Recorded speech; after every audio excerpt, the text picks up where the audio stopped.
Da. Ok.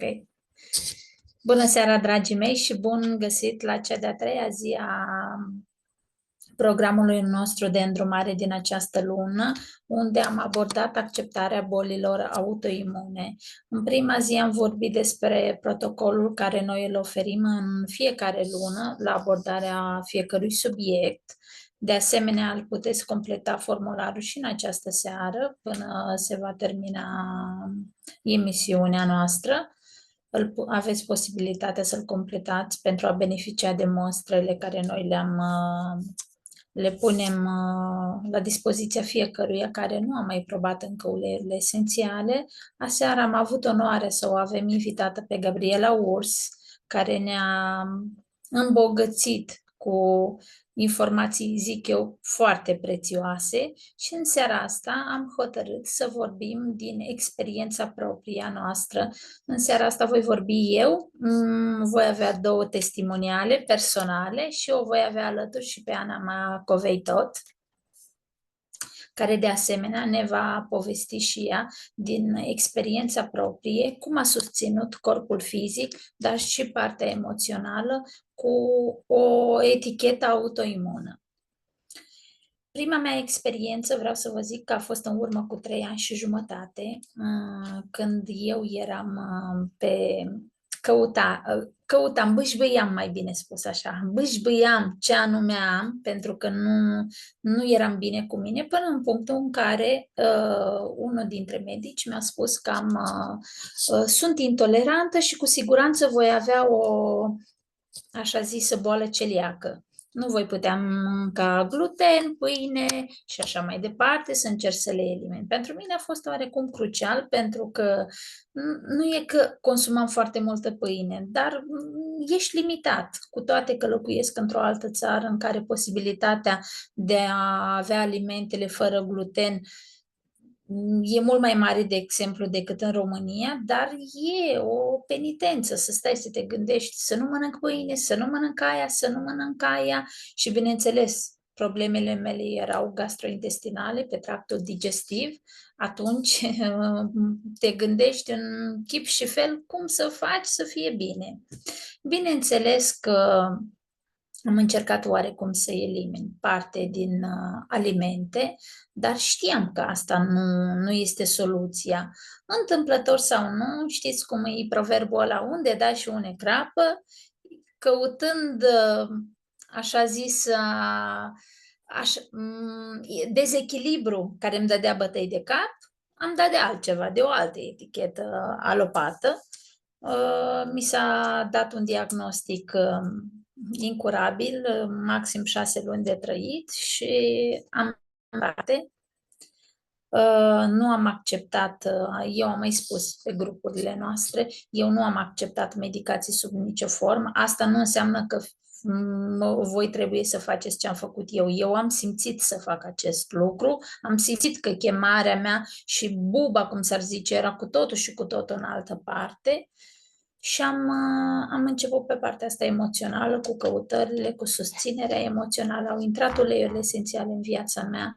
Am început cu cunoașterea, am început cu cititul, cu informatul și cu setea asta continuă de a vedea ce anume din toate dezechilibrele mele, care ar fi cauza.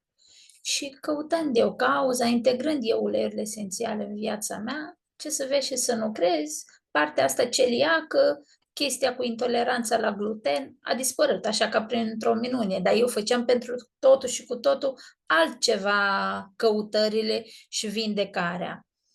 În fine, a trecut o perioadă bună de timp, eu am reînceput să consum alimente. Am văzut că nu am niciun fel de probleme și atunci am spus, stai un pic, că aici cu siguranță, partea emoțională a avut contribuția ei. Și mi-am dat seama cum eu, intrând într-un echilibru emoțional cu corpul, cu mintea și cu sufletul meu, de fapt și de drept, o grămadă de lucruri s-au echilibrat, fără ca eu să mă duc să caut măcar acel lucru.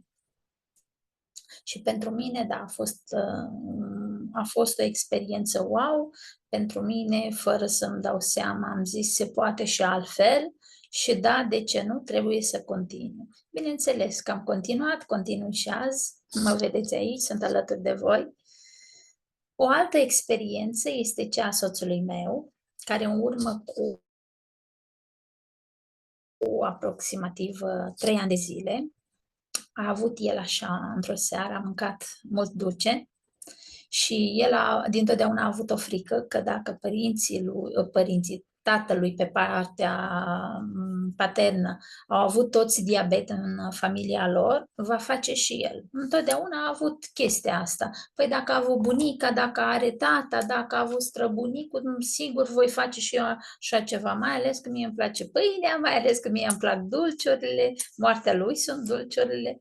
Și într-o seară a exagerat un picuț, a doua zi a fost foarte curios să-și iei o glicemie, bineînțeles avea o valoare ceva de genul 150, s-a speriat foarte tare și a zis, hai în farmacie să-mi fac media aia pe 3 luni de zile. Și-a făcut media, era după mintea și rezultatele analizelor, era oarecum la limită. Atunci el a zis, și o să fac diabet ca tata și o să fiu dependent de medicamente, eu asta nu vreau. Și eu foloseam deja uleiurile esențiale, el vedea la mine că echilibrul meu era pe zi ce trece diferit, atunci a zis, dar uleiurile astea ale tale mă pot susține și pe mine într-un fel sau altul cu chestia asta, pot încerca și eu ce iei tu, de exemplu, dimineața? I-am zis, cum să nu? Dar nu am fost eu cea care l-a obligat sau i-a spus, hai, ia, că te ajută. Trebuie să vină de la tine, trebuie să vină din interiorul fiecăruia, pornirea asta, exact cum ne povestea seară Gabriela. Dacă noi nu ne dorim pentru noi înșine binele propriu, altcineva este inutil să gândească altcineva. Că, de exemplu, dacă mie, până în momentul în care eu am avut ce am avut, mie mi-ar fi spus cineva, uite, fă, du-te, n-aș fi crezut. Vă spun sincer, pentru că am fost de foarte multe ori în dilema asta, dar eu oare aș fi făcut vreodată pasul fără ca boala să vină în viața mea? Vă zic sincer, nu. De aceea, de cele mai multe ori se întâmplă și mie îmi place foarte mult să spun asta, că boala este o binecuvântare pentru fiecare dintre noi care apar. Numai că noi nu vrem să o privim așa. Pentru că pentru mine, da, a fost ca o binecuvântare, că atunci m-am trezit. Și a început și el, revin la soțul meu, a început cu citricele dimineața, dar frica lui cea mai mare era să nu, care cumva nu să nu facă diabet, gen diabetul ăla tip 2, diabet tip 1, pentru că colegul lui de serviciu, la vârsta de 30 și ceva de ani, a fost diagnosticat cu diabet tip 1 și insulinodependent. Și el vede în fiecare zi calvarul prin care trece, prin a-și face insulina, prin a sta foarte atent la ceea ce mănâncă, prin a nu se duce glicemia prea jos, că după aia începe stări de amețeală, tremura și așa mai departe. Frica lui cea mai mare era asta, să nu fie diabetic de tip 1, mai ales că avea în jur de 30 și ceva de ani atunci. Și atunci a zis, nu, nu, nu, eu nu vreau să ajung ca Ionuț, nu, nu, nu, eu fac ceva, mie nu mi-e frică, eu nu mai fac nicio analiză, continui cu uleiurile, el în fiecare dimineață, ca voi să vă imaginați, el dacă pleacă la servici la 4:30 dimineața, el își ia citricele sublingual, el le are acolo la frigider și ia.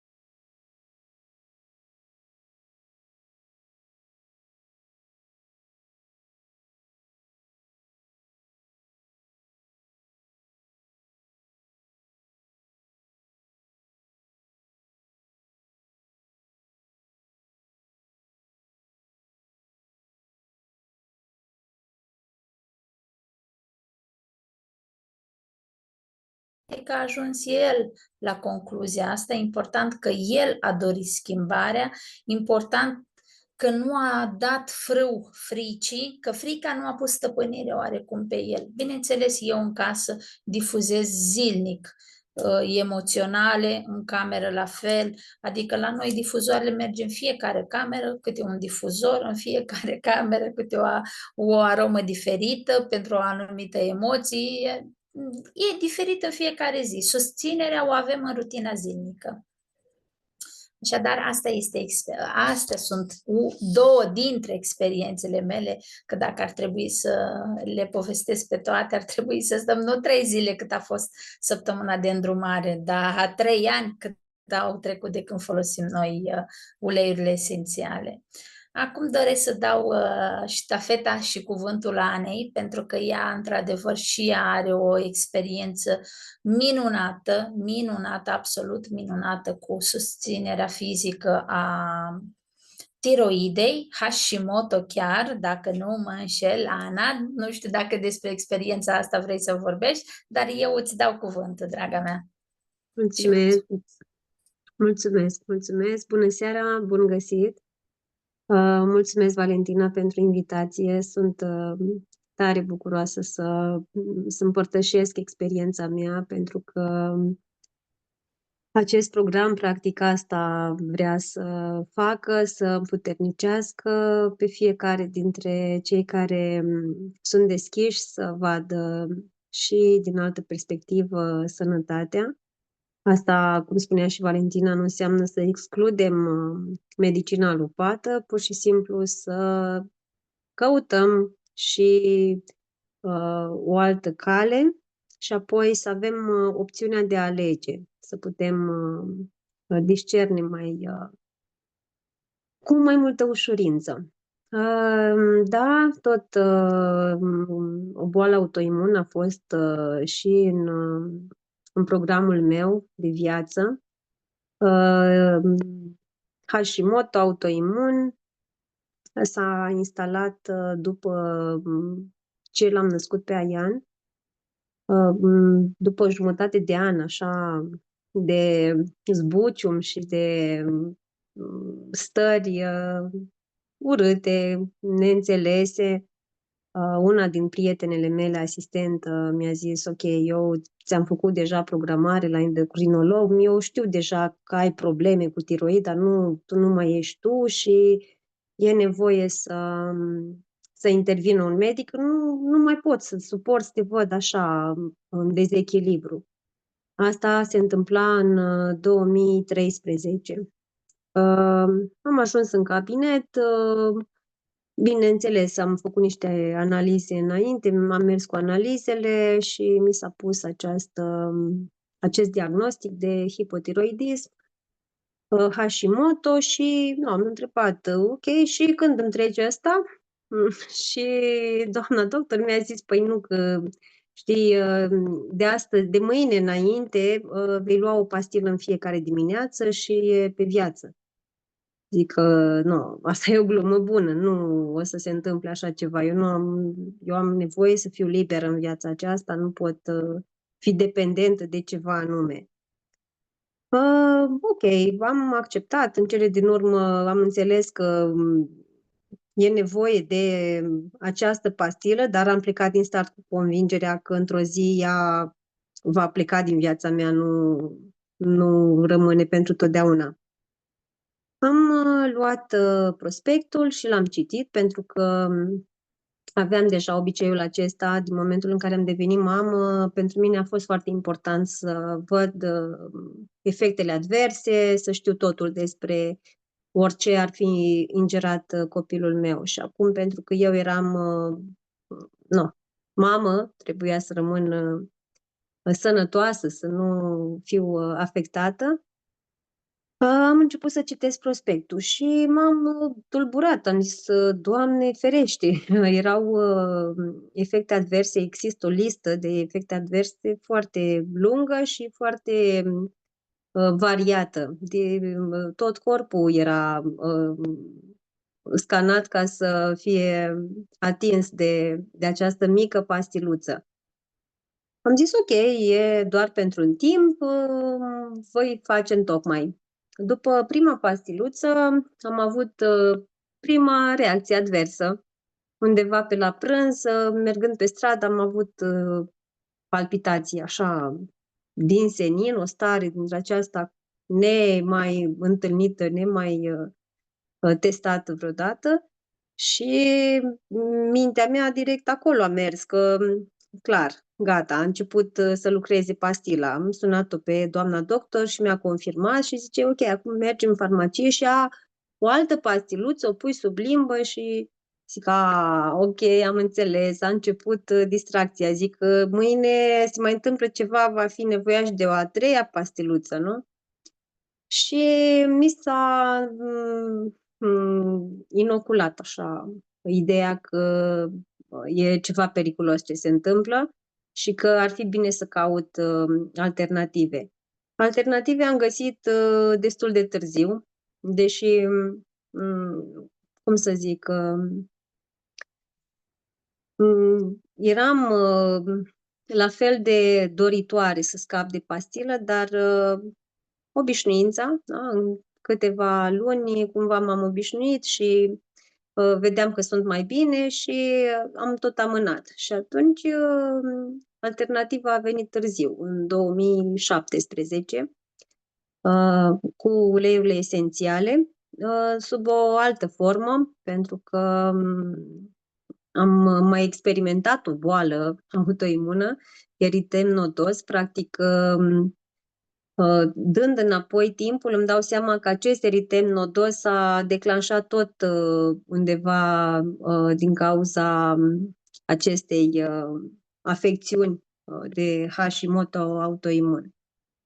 Și am reușit să depășesc această provocare și automat mi-am zis, ok, super, am găsit, asta e calea, de mâine nu mai iau Eutirox, gata, sunt liberă. Procesul de vindecare l-am făcut cu doamna doctor Virginia Ciobanu, medic homeopat. Dumneaei m-a îndrumat la momentul respectiv cu eritemul nodos și am zis să-i scriu doamnei doctor, să-i spun, doamna doctor, gata, eu de mâine nu mai iau Eutirox. Dumnezeu a zis, gata, am înțeles, te-ai pornit puternic spre scoaterea medicamentelor, doar că nu e potrivit. Eutiroxul nu e tocmai o pastiluță, e un hormon care, dacă îl scoți imediat, va face ravagii.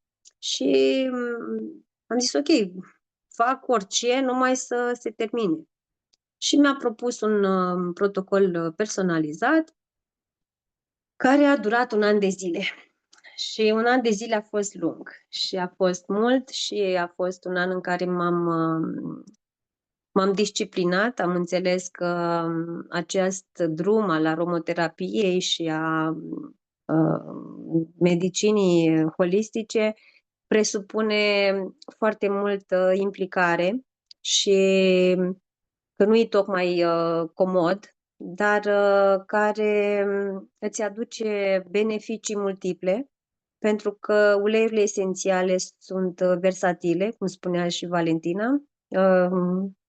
Folosești un ulei esențial pentru afecțiune și ai marea bucurie de a vedea că ai rezolvat și altceva. Ei bine, pentru mine n-a fost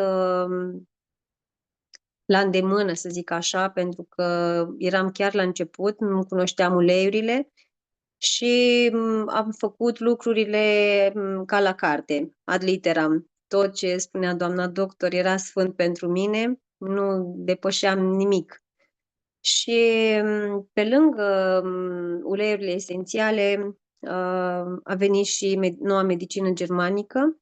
Ele cumva au venit la pachet și nu doar luam mecanic uleiurile în capsulă sau topic, mângâindu-mi tiroida, integram și mesajul care stă în spatele acestei afecțiuni sau acestei,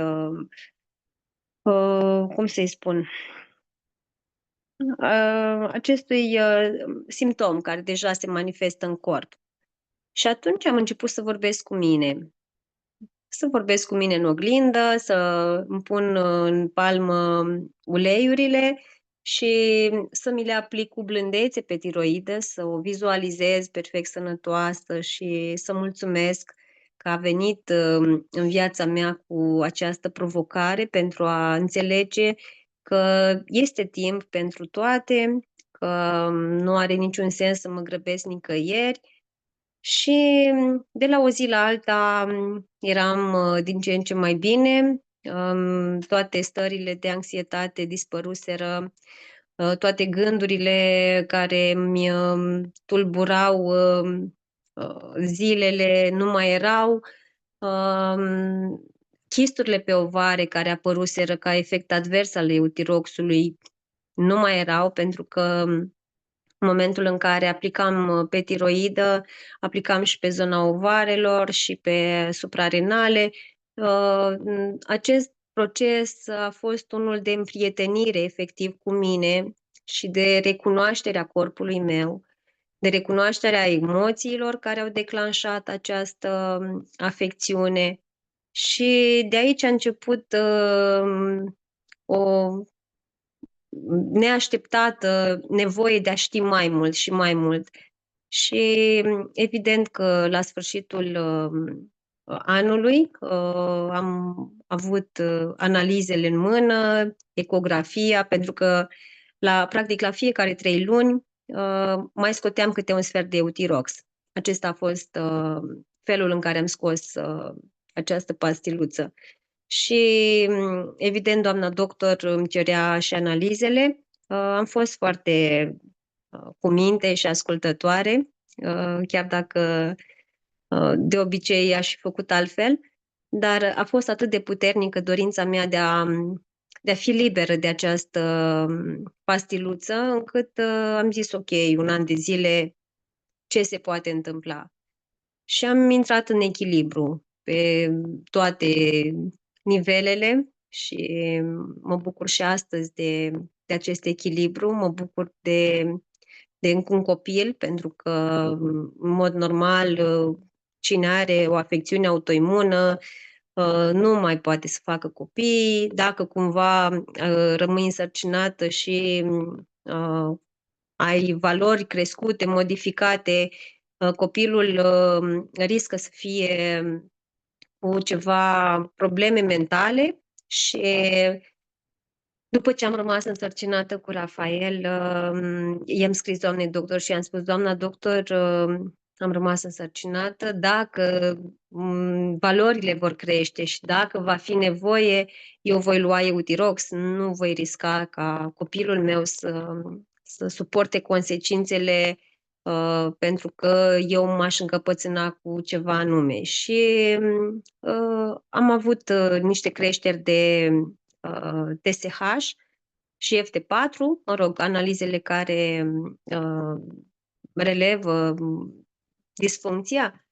Și le-am trimis doamnei doctor, am luat niște picături homeopate pe lângă uleiurile pe care le foloseam deja în sarcină și am un băiețel foarte bine, nu are nicio problemă la nivelul acesta, e chiar foarte isteț și iată că viața curge în continuare, nu mai trăiesc în frică, sunt o mamă mult altfel decât am fost la Ian. Practic, toată frica pe care eu am trăit-o după ce am născut, pentru că Ian n-a venit cu niciun manual de utilizare și mi-a fost foarte greu să mă adaptez la noul statut, pentru că nu eram neapărat pregătită să fiu mamă și atunci am început să resimt presiuni. A venit perechea, da. Și așa am ajuns să fiu în echilibru. Liniște, Rafael. Uite, acum vorbesc cu Valentina și cu toți cei care doresc să asculte ce se mai întâmplă cu viața noastră. Da. Aceasta este experiența mea. Eu sunt tare încântată că am găsit o variantă care să ne țină în echilibru și când ai copii e și mai important să începem o... Aia, te rog să le ridic pe Rafael. Un picuț, scuzați-mă. Scuzați-mă, vă rog. Așa e cu copiii. Da, cum spuneam, cu copiii e și mai ușor acum pentru că uleiurile esențiale le putem integra încă de la vârste foarte mici. Da. Se pare că nu mai vrea să continui. Eu vă mulțumesc tare mult pentru timpul acordat și vă încurajez să ne cereți aceste mostre, să le probați, să le simțiți și apoi feedback-ul dumneavoastră ne va aduce și bucurii, pentru că noi știm deja ce fac uleiurile esențiale. Valentina, îți mulțumesc foarte mult pentru invitație și îmi cer scuze pentru că s-a întâmplat să scape de sub control Stai copiii. liniștită, Ana, stai liniștită. Da, Eu sunt îți liniștită, mulțumesc. pentru că ei fac Așa parte suntem noi în din viață. familie, nu doar în comunitatea Dăruim Renaștere, în Da. familie. Viața este așa cum ea, și cu copii și fără. Eu aș vrea totuși să mai menționez un lucru apropo de ce a spus Ana. Vedeți, aici au fost două situații total diferite. La Ana a fost oarecum frica ei de a merge singură pe acest făgaș al cunoașterii. În schimb, la mine, nu știu, eu am avut o putere care nu mi-o pot explica nici în ziua de azi, dar știu că Dumnezeu Divinul de acolo mi-a trimis această putere. Eu știam că va fi bine. Cum? Nu mă gândeam să caut neapărat soluții, dar soluțiile au venit către mine. Eu știam că totul va fi bine. Și în cazul soțului meu, eu nu m-am preocupat nicio clipă, dacă ferească Dumnezeu, că cum a spus și Gabriela seară, noi ne alimentăm cu mintea noastră, noi suntem în stare să dăm putere simptomelor, diagnosticelor și așa mai departe, încât nici nu ne putem imagina. Eu nu mi-a fost o clipă frică, am zis ok, și chiar dacă în ceea ce privește pe soțul meu va fi chestia asta cu diabet tipul 1, îl vom susține, va fi tot ok. N-am avut niciodată teama asta că să mă duc să cer ajutor la un doctor. În schimb, la Ana a fost diferit. De ce? Pentru că avem două situații diferite. La Ana, frica a preluat o parte din controlul ei. Eu m-am lăsat, mi-am dat frâu liber. A ceea ce simțeam eu, inima mea îmi spunea, mergi pe drumul ăsta că e ok. Și așa a fost. Vreau să scot în evidență, Ana, lucrul ăsta pentru că este foarte important. Da, este foarte important. Într-adevăr, astăzi nu mai fac lucrurile cum le-am făcut atunci. Am vrut să spun exact experiența pentru că e important să aduc recunoștință și recunoaștere tuturor celor care m-au susținut în proces. Pentru mine, astăzi e o altfel de viață, o acceptare a tuturor variantelor. Nu exclud consultațiile cu medicii, nu exclud nimic, pentru că cine face parte din comunitatea noastră știe și experiența care am avut-o cu Rafael și există situații în care pur și simplu medicina holistică nu poate să înlocuiască medicina alopată, medicina de urgență, medicina imagistica și până la urmă, chiar dacă ajungi să ai un diagnostic, da? Ai nevoie de o ecografie ca să știi de unde pleci. E mai ușor să lucrezi cu un conflict care ți-a adus o afecțiune în corp când știi despre ce este vorba, decât când dai cu presupusul. Ceea ce a făcut aseară Gabriela a fost magic, pentru că ea a făcut trimitere la fiecare frază la noi, la interiorul nostru și s-a exprimat de mai multe ori că este important ca noi să acceptăm cu adevărat și să înțelegem că această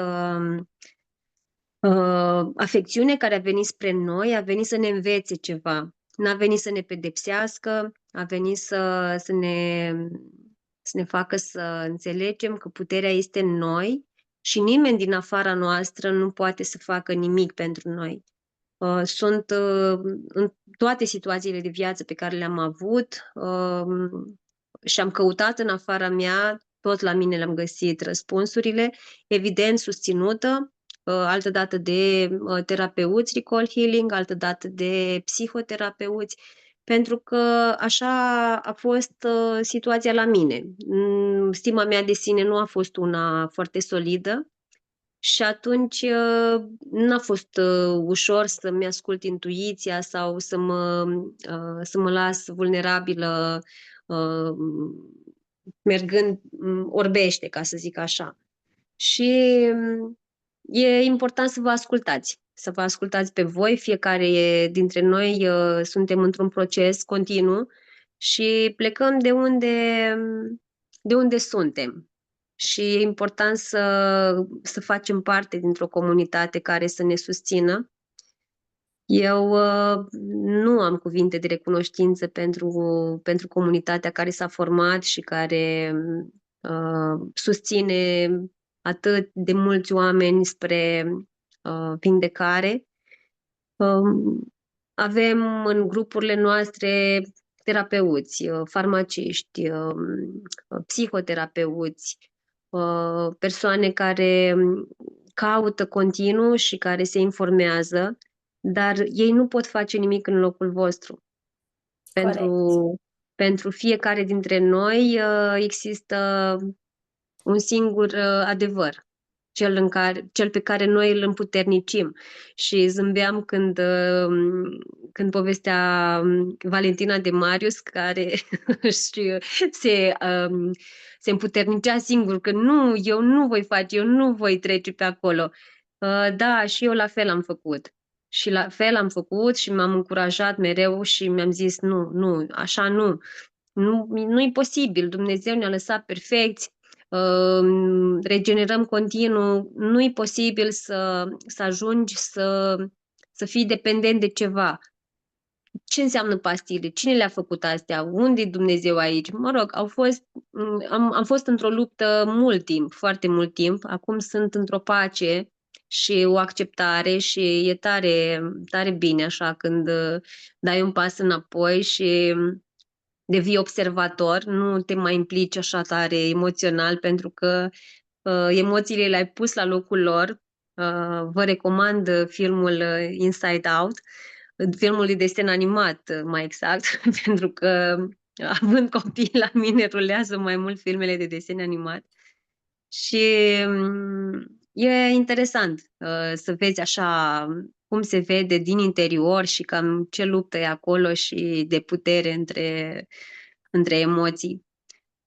Mulțumesc cu infinită recunoștință Divinului că a scos în calea mea aceste instrumente și voi face tot ce îmi stă în putință să devin din ce în ce mai informată, să pot susține alături de echipa mea, nu numai eu. Noi când plecăm la drum, noi plecăm de mână cu noi, pentru că e o responsabilitate pe care ne o asumăm și consider că ceea ce transmitem poate fi o amprentă care poate lăsa urme și ne dorim ca aceste urme să fie urme din care să iasă flori. Așa îmi place să cred că pe unde călcăm lăsăm flori. Și vă mulțumesc pentru timpul acordat și pentru implicare. Așteptăm mesajele voastre, să vă putem trimite mostrele și să degustați și să simțiți cât de prețioase sunt uleiurile esențiale. Mulțumim tare Mulțumesc! mult, Ana. Mulțumesc, Valentina! Pentru prezența ta în această seară și da, dragilor, exact cum a spus și Ana, mai menționez și eu un lucru. Atunci când eu am văzut puterea uleiurilor esențiale, am spus, misiunea mea asta va fi, să dau mai departe din ceea ce m-a făcut să stau bine pe mine. Și cât voi trăi eu în această dimensiune, am misiunea asta, simt că misiunea mea este de a ajuta alți oameni. Și dacă o informație, exact cum a spus Ana, spusă din gura mea, spusă din gura comunității Dăruim Renaștere, poate ajuta un om sau îl poate face să se simtă chiar și bine doar prin simplu faptul că noi vorbim cu acel om 5 minute, satisfacție mai mare ca asta nu poate exista pentru mine cel puțin, dar cu siguranță pentru toată comunitatea Dăruim Renaștere. Așadar, eu vă mulțumesc tare, tare mult că ați fost alături de noi pe parcursul celor 3 zile. Noi vă așteptăm și luna viitoare cu o altă temă abordată de către comunitatea Dăruim Renaștere și pe curând!